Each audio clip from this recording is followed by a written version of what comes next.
চাঞ্চল্যকর ঘটনার শিকার বীরভূম। রবিবার বীরভূমের শিউরির আমগাছি গ্রামে বাড়ির কাছেই জঙ্গল থেকে উদ্ধার এক আদিবাসী মহিলা। মুখে রয়েছে আঘাতের চিহ্ন। পরিবার সূত্রে জানা গিয়েছে চুরি করতে এসে বাধা পেয়ে ঘটনা ঘটেছে। প্রতিবেশীরা মহিলার চিৎকার শুনে দৌড়ে গিয়ে জঙ্গলের ভেতর থেকে তাকে উদ্ধার করে।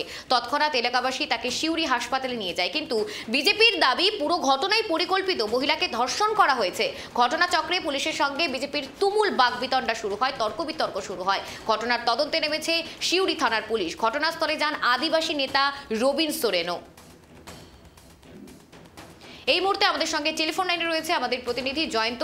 জয়ন্ত, কি জানা যাচ্ছে এক আদিবাসী মহিলার এই ঘটনার জেরে কতটা চাঞ্চল্য ছড়িয়েছে আর কি কি তথ্য উঠে আসছে?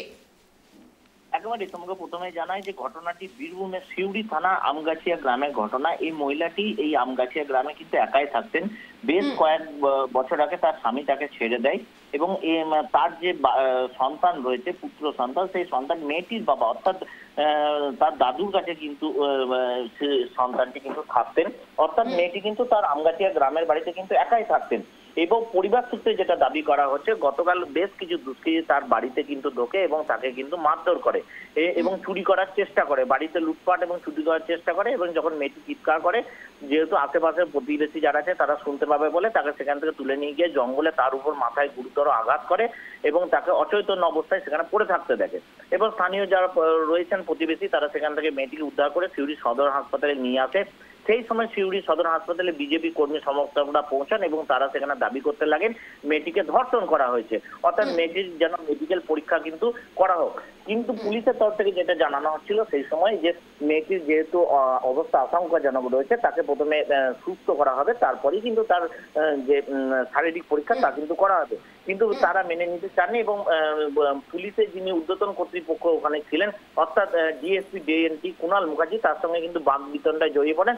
এবং কুণাল বাবু মুখার্জি তিনি যেটা বলেছেন যে বিজেপি কর্মী তার উপর কিন্তু গায়ে হাত দেয়।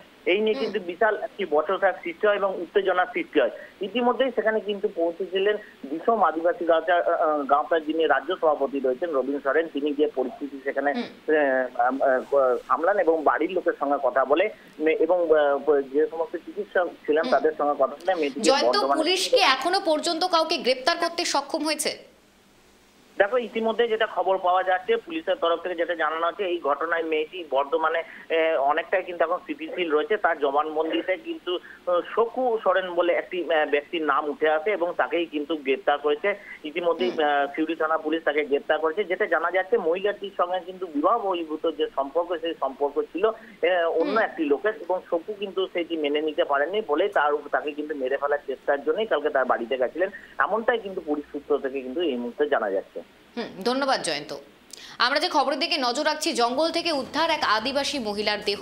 রীতিমতো এই ঘটনার জেরে একজনকে গ্রেপ্তার করা হয়েছে। মুখে রয়েছে আঘাতের চিহ্ন সেই মহিলার। এরই জেরে বিজেপি এবং পুলিশের সঙ্গে, বিজেপি কর্মী সমর্থকদের সঙ্গে পুলিশের বাকবিতণ্ডা জড়ায়। এরই জেরে আবারও উত্তপ্ত পরিস্থিতি সৃষ্টি হয় আমগাছি গ্রামে। সন্ধ্যেবেলায় একদম সন্ধ্যের সময় একজন মহিলা এবং মেয়েকে, মহিলা অবিবাহিত আছে, তাকে কাজের থেকে ফিরে একদম বাড়ি থেকে কেউ বা কারা এখনো পর্যন্ত সে জ্ঞান ফেরেনি, বলতে পারছে না। মাথা থেতলে মেরেছে তাকে এবং অজ্ঞান হয়ে আছে। পরিবার যখন জানতে পারে তখন সে লোকগুলো পালিয়ে যায় এবং সন্দেহ করা হচ্ছে কখনো চুরি, কখনো আবার কেউ অন্য অসৎ অবস্থায় ঢুকেছিল, অসৎ মন্তব্য নিয়ে ঢুকেছিল কিনা সেটা এখন তদন্তের বিষয় চলছে এবং পরিবারও ঠিকমতো বলতে পারছে না। এই মুহূর্তে মহিলাটা অজ্ঞান হয়ে আছে। এই মুহূর্তে সিউড়ি হসপিটালে নিয়ে আসা হয়েছিল, এখন বর্ধমান ট্রান্সফার করা হয়েছে। খুব ভালোভাবে ওকে আঘাত করা হয়েছে এবং তার জ্ঞান ফেরে নিয়ে। তার বাবা বলছে যে তার স্বামী মারা গেছে, একটা ছেলে তার বাড়িতে।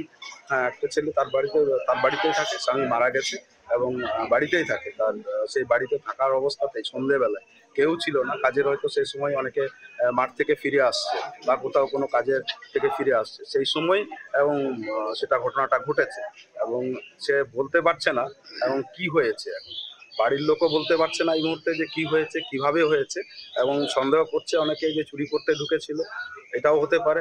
ঠিক রাজারপুকুর বা নগরীর যে জাংশন স্থল, সেখানে শিউরি উপকণ্ঠে একটি আদিবাসী মহিলা গ্যাংরেপড হয়েছে এবং তার অবস্থা খুব ভয়াবহ, মারাত্মক খারাপ। আমরা নিজে তাকে দেখেছি, কিন্তু তড়িঘড়ি তার টেস্ট বা আদার্স কিছু না করে police junior doctor just observe করেছে, এক্সামিনও করেনি, অবজার্ভ আর এক্সামিনে ফারাক আছে।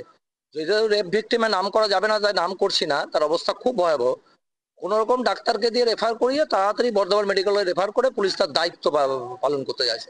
পুলিশের ভূমিকাটা এত নির্লজ্জ, যেন কোন রকম তাদের ভূমিকা এখান থেকে ওই ভিকটিমকে তাড়াতাড়ি পাঠিয়ে রেফার করে যেন দোষীদেরকে আড়াল করতে যাচ্ছে। সেই নিয়ে ডিএসপি ডিএনটির সঙ্গে আমাদের বচসাও হয়েছে। আমরা বলছি কেন আপনি বাড়ির লোকগুলোকে স্ন্যাচ করে নিয়ে চলে যাচ্ছে। বাড়ির লোক দেখে যে দুজন গেছে, বাকি যারা বাড়ির লোক তাদেরকেও পুলিশ স্ন্যাচ করার চেষ্টা। সেই মহিলার এক আত্মীয় ছোট নাবালক ছেলে, তাকেও স্ন্যাচ করার ধান্দা।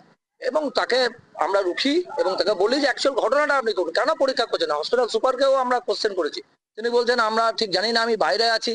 কোন রকম কোন সিনিয়র ডাক্তার পরীক্ষা করার আগে whether she has raped or not সেইটা প্রমাণ করার আগেই সেরকম কোনো পরীক্ষা নিরীক্ষা না করে নিয়ে চলে গেল পুলিশ, যেন দোষীদেরকে আড়াল করাই হতে তার চক্রান্ত।